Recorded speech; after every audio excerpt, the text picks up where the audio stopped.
अस्सलाम वालेकुम दोस्तों कैसे हैं आप सब।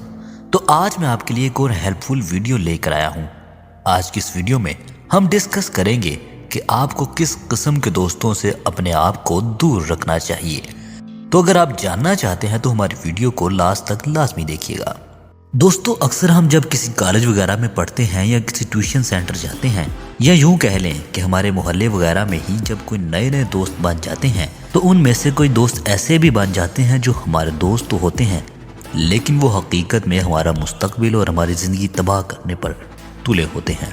अब आपके जहन में ये सवाल आ रहा होगा कि आखिर कौन से हमारे ऐसे दोस्त होते हैं जो हमारा मुस्तकबिल बर्बाद कर रहे होते हैं।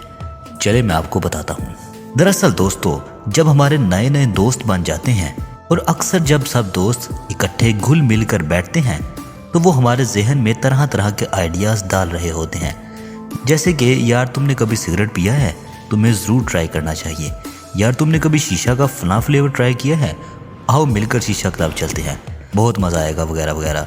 दोस्तों इस तरह के बहुत से ऐसे मशवरे आपको आपके दोस्त दे देते हैं और आपके ना चाहते हुए भी वो आपको कोई ना कोई बुरी आदत डाल देते हैं जिससे आपको बाद में छुटकारा हासिल करना बहुत मुश्किल हो जाता है और फिर आहिस्ता आहिस्ता करके आपकी सारी ज़िंदगी, आपका सारा फ्यूचर तबाह हो जाता है। लेकिन आपको इस चीज़ की खबर तक नहीं होती, बल्कि तब आपको एहसास होता है जब पानी सर से ऊंचा हो चुका होता है और आपकी ज़िंदगी की बर्बादी के जिम्मेदार सिर्फ और सिर्फ आपके वो दोस्त होते हैं जो आपको बुरे कामों और बुरी आदतों की तरफ माइल करते हैं।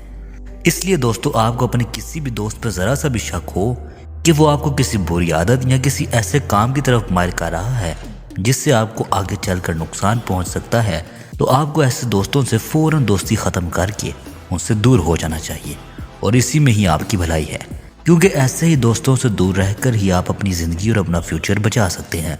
तो दोस्तों मुझे उम्मीद है हमारी आज की वीडियो आपको पसंद आई होगी। अगर वीडियो पसंद आई हो तो लाइक और साथ चैनल को भी सब्सक्राइब कीजिएगा। मुझे दे इजाज़त, अल्लाह हाफिज़।